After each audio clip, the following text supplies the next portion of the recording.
Bienvenue dans les Logions du Bon Larron, le podcast où nous cherchons ensemble la lumière jusque sur la croix. Aujourd'hui, une phrase simple, presque banale, mais qui contient tout un renversement conceptuel. C'est naturel, mais la nature n'existe pas. Le mot nature est trompeur.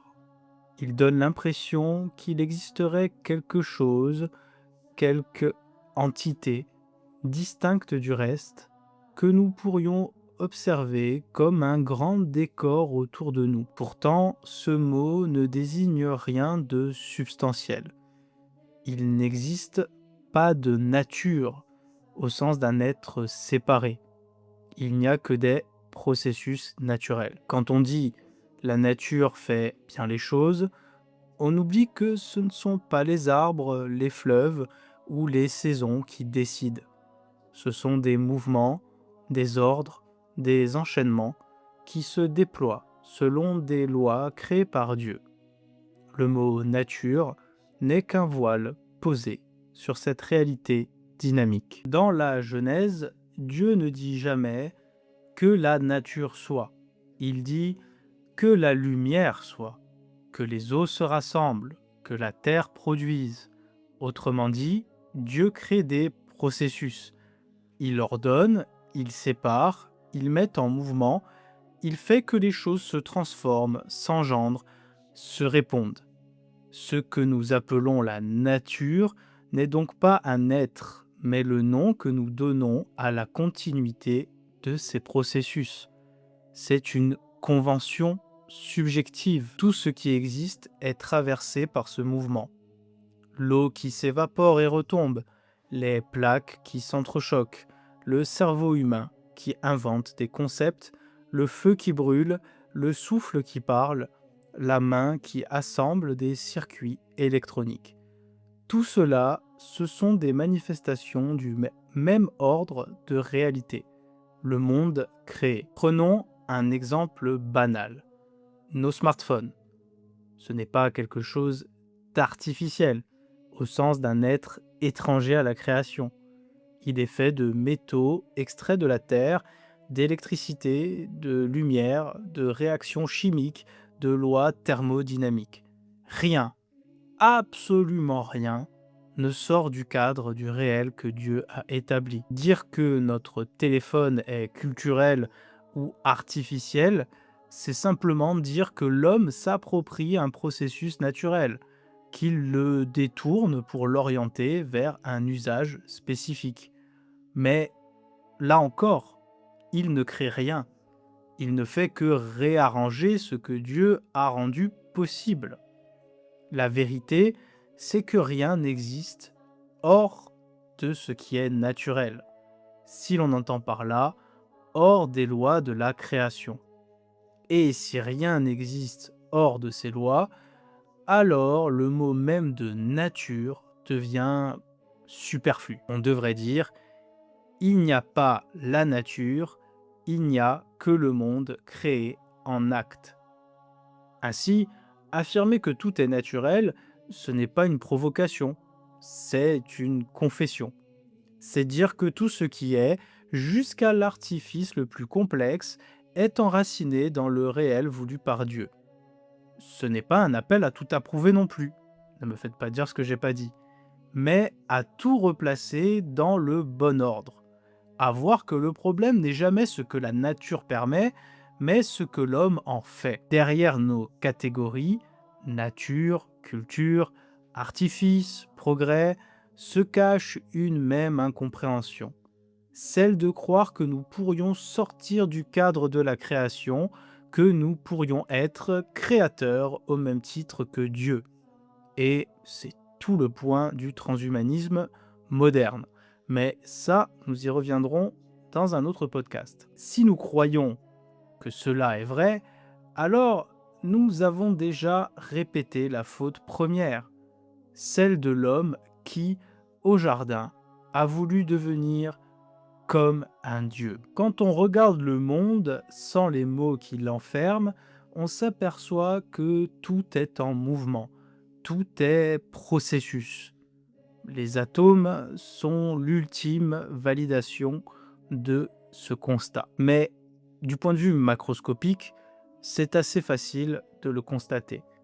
Un fleuve n'est jamais le même, disait Héraclite. Quant à Aristote, lui, il avait compris que ce flux n'est pas chaos, c'est un ordre, un déploiement. Ceux qu'il appelait les quatre causes, la matière, la forme, l'agent et la fin, sont au fond les quatre dimensions d'un même processus. Aujourd'hui, on pourrait dire, la réalité n'est pas une juxtaposition de choses, mais un tissu de relations en transformation continue. Tout ce que nous faisons s'inscrit dans cette dynamique. Par exemple, prenons un exemple simple qui nous servira de fil rouge tout au long de cette aventure. La balade de son chien.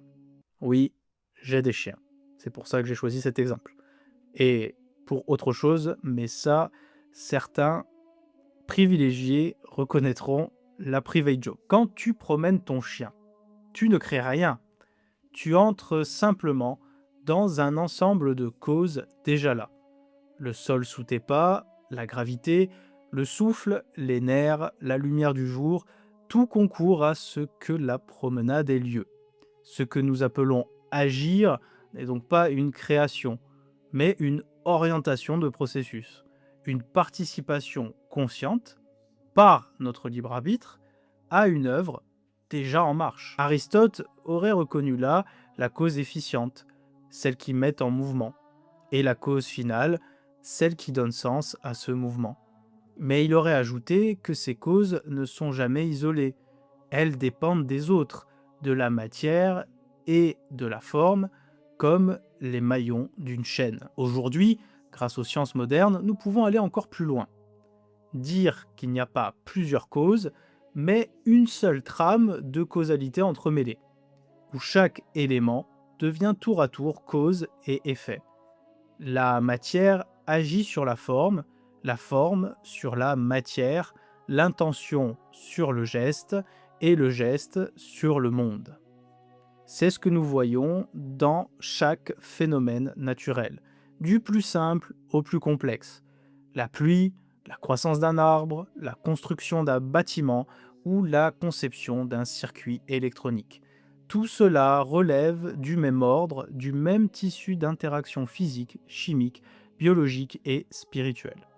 Aucune frontière ne sépare le naturel du culturel, dans l'absolu, car tous deux participent du même processus fondamental, celui de la création en train de s'accomplir. Dire que tout est naturel, c'est donc dire que le réel n'a pas de dehors.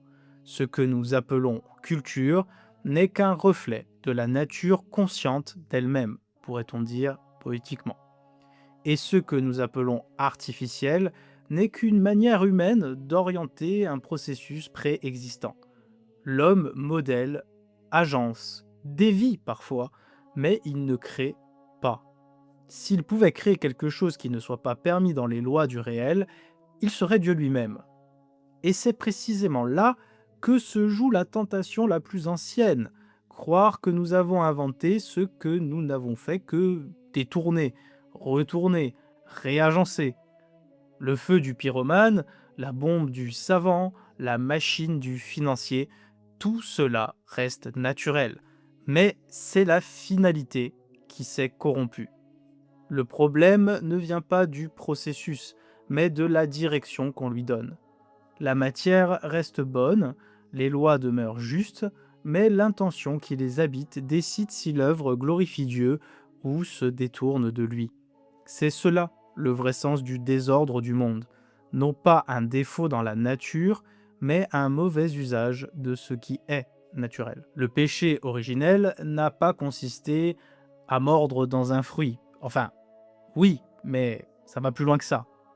En fait, c'est surtout le détournement d'un processus, de sa finalité. Dieu avait établi un ordre, un télos, un but intérieur à chaque chose. Mais l'homme, en voulant décider lui-même de ce qui est bon ou mauvais, a cessé de se conformer à cet ordre pour le modeler à sa guise. C'est cela le cœur du désordre, quand celui qui devait garder l'harmonie du monde se prend pour son créateur. Et vous commencez peut-être à voir où je veux en venir avec cette déconstruction du concept de nature, avec un grand N. Dans le texte biblique, Dieu confie à l'homme la domination sur la création. Tu domineras sur les poissons de la mer, sur les oiseaux du ciel et sur tout ce qui se meut sur la terre. Mais ce verbe ne signifie pas posséder ni exploiter, n'en déplaise à certains. Le mot latin dominus vient de domus, la maison. Le dominus, à l'origine, c'est celui qui veille sur la maison, qui la garde, qui la maintient en ordre. Il n'est pas un despote, il est un intendant. Son autorité ne vient pas de la propriété, mais de la responsabilité. Et dans la langue grecque des Écritures, c'est encore mieux et plus précis. Le mot qui traduit souvent Seigneur est Kyrios, un terme qui exprime la légitimité du commandement, non la possession. Mais quand ce pouvoir s'altère, un autre mot apparaît, despotes, celui qui domine sans partage, qui impose sa volonté. Or, dans la chute, c'est exactement ce basculement qui va s'opérer. L'homme passe du rôle de Kyrios, gardien, participant à l'ordre divin, au rôle de despotes, usurpateur de l'autorité divine. Ainsi, le dominus véritable n'est pas celui qui possède, mais celui qui supervise. Dominus dérivant du verbe dominari, qui signifiait à l'origine gouverner en veillant sur l'ordre des choses. Il n'était pas question de domination violente, mais de surveillance bienveillante, proche du mot moderne supervision. C'est cette vigilance que Dieu avait confiée à l'homme, maintenir la maison du monde, non la remodeler selon ses caprices. Le drame du péché originel, c'est que l'homme a voulu être Dieu à la place de Dieu, calife à la place du calife, pourrait-on dire, non pas en aimant la création, mais en la revendiquant. Il a cessé de se reconnaître comme Kyrios délégué pour se rêver despotesse créateur. Il a oublié que toute matière, toute loi, tout processus vient de Dieu et qu'il ne peut rien créer en dehors de lui. Même le diable, dit la théologie, ne crée rien. Il détourne seulement, malgré toute sa puissance et toutes ses perfections qui sont de loin supérieures à l'être humain sans Dieu. Il ne peut quand même pas inventer un atome nouveau, ni une particule maudite. Il prend ce qui est et lui fait perdre sa direction, littéralement pécher, manquer sa cible. L'humain fait souvent de même. Il transforme les processus en prétendant en être l'auteur. Mais qu'il fabrique un poison ou un médicament, une arme ou une œuvre d'art, il n'a rien créé. Il a seulement infléchi une loi du monde selon une intention. Et c'est là que tout va se jouer, dans l'intention. L'intention est ce qui fait passer un processus naturel du bien au mal. Le feu en soi n'est ni bon ni mauvais. Oui, du point de vue théologique, il est bon, car il est une création de Dieu. Mais dans notre exemple, il éclaire ou il brûle selon la main qui le manie. La chimie n'est ni angélique ni démoniaque. Elle guérit ou détruit selon le cœur et les intérêts économiques de celui qui va la composer.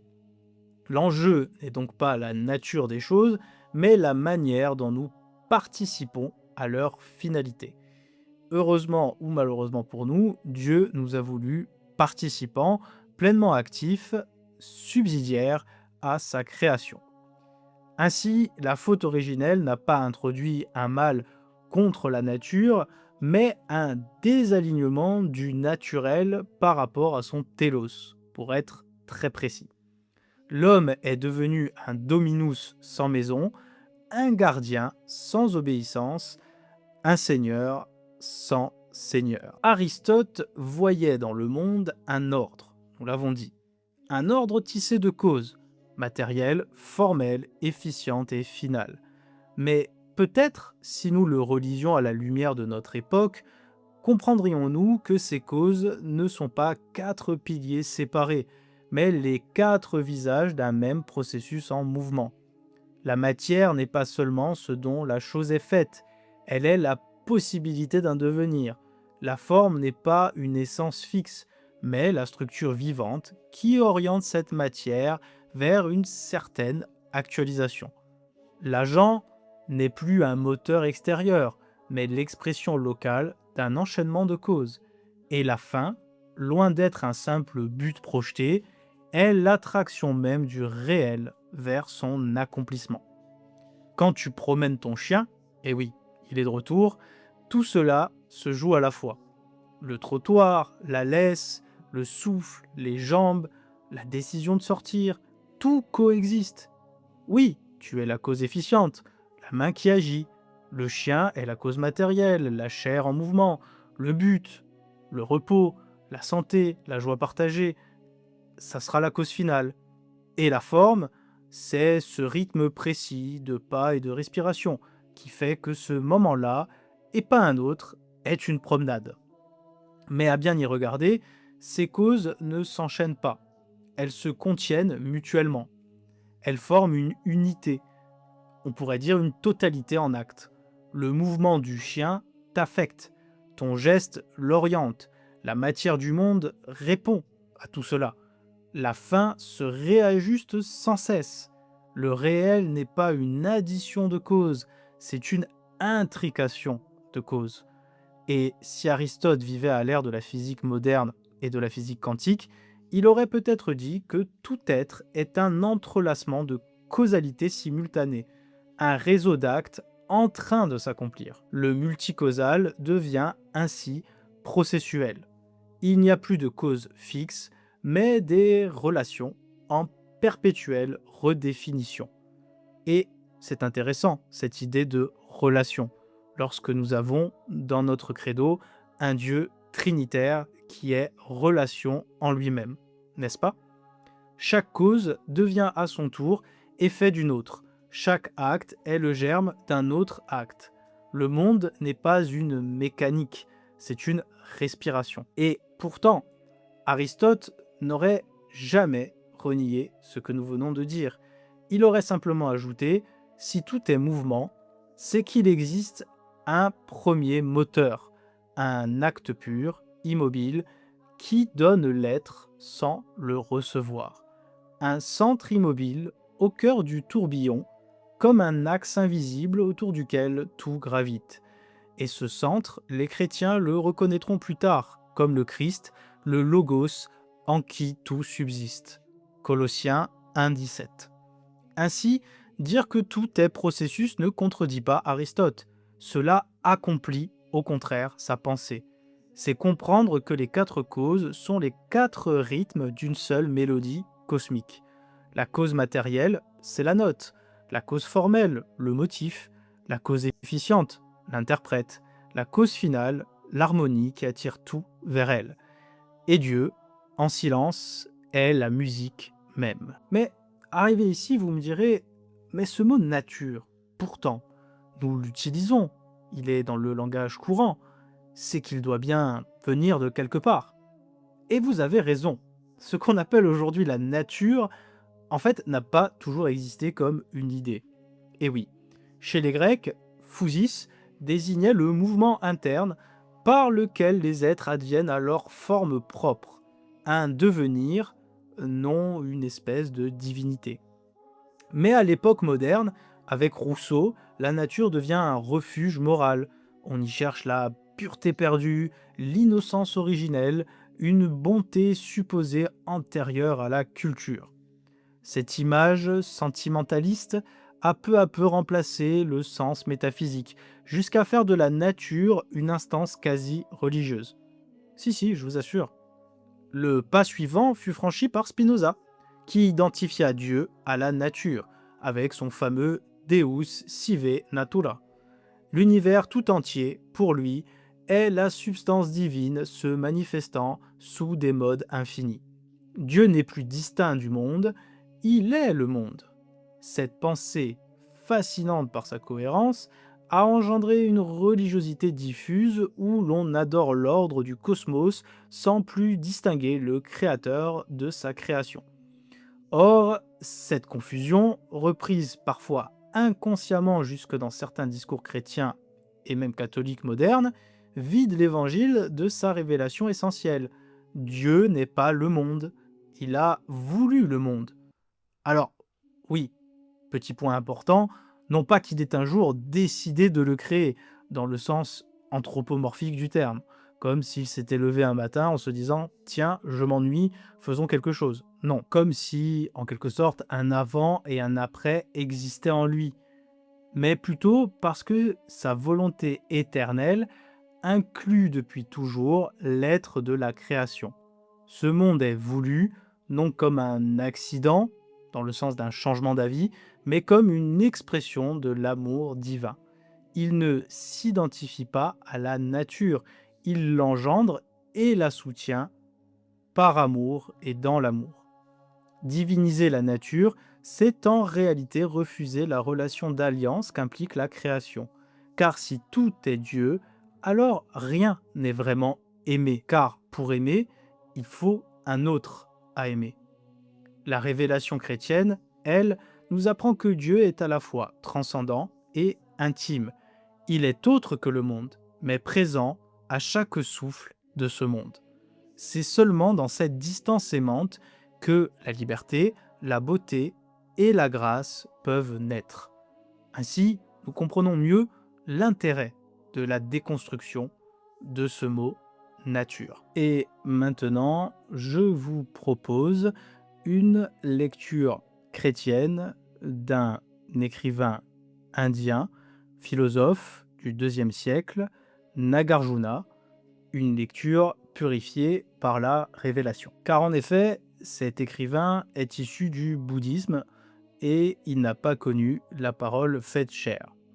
Pourtant, il contient dans ses écrits, dans ses intuitions métaphysiques du non-soi, quelque chose de l'écho antique de la sagesse biblique.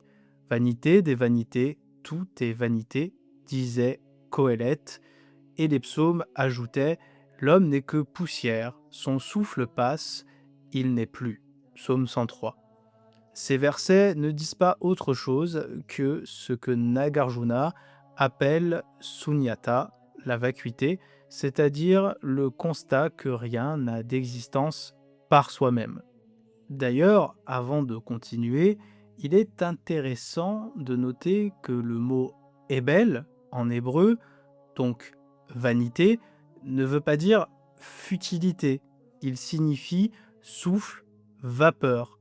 Tout est souffle. Ce qui passe n'est pas moins réel, il est simplement sans substance propre. Tout comme le vent, il est ce qui se laisse traverser. Coëlette et Nagarjuna, chacun à sa manière, enseignent la même sagesse. Ne rien retenir, ne rien nommer pour soi, se laisser emporter par le flux sans s'attacher au monde. Dans son œuvre majeure, que je n'ose même pas prononcer, qui signifie littéralement stance du milieu, Nagarjuna tente une démonstration pour le moins intéressante. En effet, il y explique qu'aucune cause ne subsiste isolément, ni avant, ni après, ni même simultanément à son effet. Tout existe par dépendance réciproque. Ce n'est pas une négation du réel, mais la reconnaissance que tout est relation, tout est interdépendant, ce que les sciences modernes ont largement confirmé. Aristote, dans sa sagesse grecque, cherchait l'ordre du monde, des causes multiples, hiérarchisées, qui rendent le réel intelligible. Nagarjuna, lui, montrait que cet ordre, s'il n'est pas rapporté à une source absolue, se dissout dans le flux des phénomènes. Chez lui, il n'y a pas de fondement ultime, mais un mouvement circulaire où tout dépend de tout. Or, vu à la lumière de la foi chrétienne, cette intuition devient presque prophétique, paradoxalement. Si rien ne subsiste par soi, c'est qu'il n'y a qu'un seul qui subsiste par soi, celui qui est. Exode 3, 14. Prenons notre exemple simple de la promenade du chien. Aristote y verrait un enchaînement de causes. Matériel, on l'a déjà dit, la laisse, le corps du chien. Formel, la marche ordonnée. Efficiente, le maître qui agit. Et finale, la santé, le bien-être ou juste que le chien ne fasse pas ses besoins dans la maison. Nagarjuna, lui, y verrait un ensemble de conditions interdépendantes. Le chien, le vent, le sol, la main, la lumière, la volonté, tout cela coémerge sans qu'aucun élément ne puisse être séparé des autres. Mais le chrétien peut y discerner quelque chose de plus profond encore. Ce tissu de dépendance est le signe même de la création. Oui, je sais, je vais parler de création grâce à un penseur bouddhiste. Car oui, la création n'est pas une juxtaposition de choses indépendantes, mais une communion d'êtres tenus ensemble par le souffle. C'est en lui que nous avons la vie, le mouvement et l'être. Acte 17-28. Ainsi, ce que Nagarjuna appelle non-soi, l'Évangile l'appelle humilité, ou mourir à soi-même, ou insérer n'importe quelle autre citation de l'Évangile, faisant référence à cette idée de vivre par Dieu, de le laisser vivre en nous. Reconnaître qu'aucune chose ne se suffit à elle-même. C'est déjà se tenir à la porte de la vérité. Et cette vérité, pour les chrétiens, a un visage, celui du Christ, image du Dieu invisible, qui dit « Sans moi, vous ne pouvez rien faire ». Jean 15, 5. Là où Nagarjuna voyait que tout est vide de soi, le Christ révèle que tout est plein de Dieu. La vacuité devient alors le lieu de la grâce, non du néant. Ce qui ne se suffit pas à soi devient capable d'être habité. Ce n'est plus l'absence de substance, mais la disponibilité à la présence. Nagarjuna avait perçu que vouloir se saisir soi-même, c'est s'enchaîner au cycle des illusions. Coëlette l'avait déjà dit « J'ai poursuivi le vent ». Mais le Christ en donne l'accomplissement. Il nous apprend que la vraie liberté consiste non pas à abolir le moi, mais à le remettre dans la communion d'amour. Le non-soi devient ici être en relation, participation à la vie trinitaire. Non plus l'effacement de l'individu, mais sa transfiguration. Ainsi, les intuitions de Nagarjuna, l'amertume de Coëlette et la sagesse d'Aristote se rejoignent dans la lumière du Christ. Tous pressentent que l'être humain, pris isolément, n'est rien. Mais qu'en Dieu, tout retrouve sa place, sa raison et sa fin. Ce n'est qu'à travers la Trinité que la vacuité devient féconde, pour reprendre un terme propre à Jean-Yves Leloup, que le néant devient création et que le souffle de Dieu fait de la poussière un visage aimé de toute éternité. Et peut-être qu'au fond, tout cela n'est qu'une seule et même parole. Aristote, Coëlette, Nagarjuna, chacun à sa manière ont cherché ce lieu d'où tout procède, ce point d'équilibre entre l'être et le néant, entre la poussière et la lumière, entre la vie et la mort. Mais seul le Christ l'a pleinement révélé. Ce lieu, c'est le cœur de Dieu, ouvert comme une plaie d'amour. Et cette création, disait déjà Grégoire de Nice, ne s'est jamais arrêtée. Elle n'est pas un événement du passé, mais une parole toujours prononcée. Mon Père agit sans cesse, et moi aussi j'agis. Jean 5, 17. La création, c'est Dieu qui parle encore. C'est la Trinité qui respire à travers tout ce qui vit. Ainsi, la lumière d'hier n'est pas éteinte, elle continue à se répandre dans le moindre atome, dans la marche d'un chien, dans la poussière qui s'élève au soleil du soir. Car rien n'est clos, rien n'est figé, le monde entier demeure suspendu à la parole de Dieu qui le maintient dans l'être. Tout ce qui est encore en train d'être créé. Alors, oui, si tout est naturel, ce n'est pas parce que tout serait matériel, mais parce que tout procède de ce même amour créateur, du même Verbe qui ne cesse de se dire dans la chair du monde, la culture, la matière, la pensée, la prière. Tout n'est que le tissage du même souffle. Il ne s'agit plus de séparer le spirituel du terrestre, ni le divin du quotidien, mais de les voir s'unir, comme la parole et le souffle, comme le Père et le Fils, dans la respiration du Saint-Esprit. C'était les Logions du Bon Larron. Continuons, en union dans ce même souffle, à chercher ensemble la lumière jusque sur la croix.